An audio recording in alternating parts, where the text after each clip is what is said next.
ఎలా చూస్తారు ఇవాళ పోలీస్ స్టేషన్‌కి అల్లు అర్జున్ వెళ్లారు? అంటే ఇన్వెస్టిగేషన్‌లో భాగంగా మళ్ళా పిలిచారు మన అల్లు అర్జున్‌ని. సో మోసాలు లెక్క పెడతారంటారా అల్లు అర్జున్ గారు? అలా ఏం లేదు. కాకపోతే ఇందులో ఇద్దరి పాత్ర ఉంది. పోలీసుల పాత్ర ఉంది. ఫిల్మ్ ఇండస్ట్రీ వాళ్ళ పాత్ర కూడా ఉంది. సో ఇద్దరికి టేక్ కేర్ చేసుకునేది ఉండే. కాకపోతే అది ఎలా మిస్ అయిందో కానీ మొత్తానికైతే ఒక దురదృష్టమైన సంఘటన జరిగింది. సో అది గవర్నమెంట్ బాధ్యత వహించాలి, అల్లు అర్జున్ ఇద్దరు బాధ్యత వహించాలి దానికి. ఎలా ఉందన్న అంటే ఇంత ఇన్సిడెంట్ జరిగింది కదా, సో అసలు దీని అంతటి కారణం ఎవరంటే ఏమని చెప్తారు?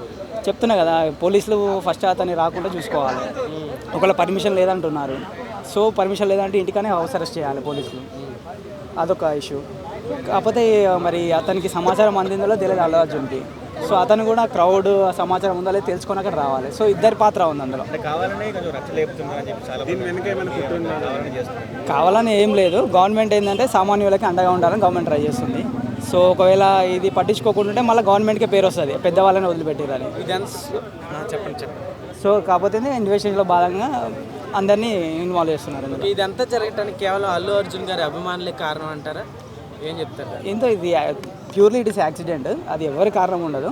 బట్ ఇంత జనాలు వస్తారు అక్కడ, ఆర్టిస్ట్ క్రాస్లో చాలా థియేటర్స్ ఉంటాయి కాబట్టి ఫిలిం వీళ్ళు అల్లు అర్జున్ వాళ్ళు వీళ్ళు చూసుకొని వచ్చేది ఉండే. పోలీసులు పర్మిషన్ ఇవ్వలేదు అంటున్నారు. సో ఇతనికేం ఇన్ఫర్మేషన్ ఉందో లేదో ఇతను సరిగా క్లారిటీ లేదు, ఇందులో క్లారిటీ మిస్ అవుతుంది. ఇన్వెస్టిగేషన్ చేస్తే ఏది నిజమో అని బయటపడుతుంది. అప్పటి వరకు మనం ఏం చెప్పలేము. ఓకే, ఒక విధంగా ఈ ఫ్యామిలీకి న్యాయం చేయాలనుకుంటే ఏం చేస్తే బెటర్ అంటారు మీరు? ఒక కామన్ పోయిన ప్రాణాన్ని తిరిగి ఇవ్వలేరు వాళ్ళు, బట్ ఎవరికి తోచిన రీతిలో సాయం చేస్తున్నారు.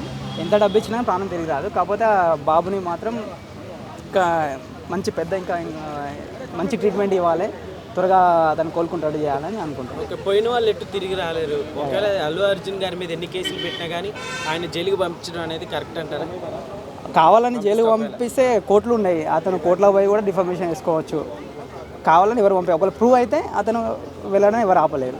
ప్రూవ్ అయితే ఫైనల్గా ఏం చెప్తారన్న ఇలాంటివి నెక్స్ట్ జరగకుండా ప్రతి ఒక్క కామన్ మ్యాన్కి ఏం చెప్తారు?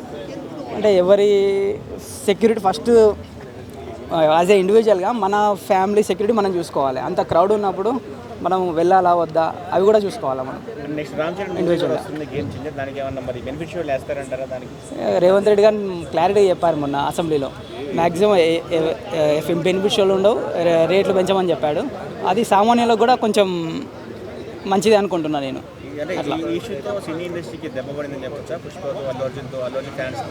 ఎవరికి దెబ్బ పడదు, యాజ్ డీజన్ ప్రజెంట్ ఇది కొంచెం హాట్ టాపిక్ అంతే. కొన్ని రోజులు అయితే కూల్ అయిపోతుంది. ఎవరికి ఎలాంటి దెబ్బ పడదు, అందరూ బాగానే ఉంటారు. Okay, thank you.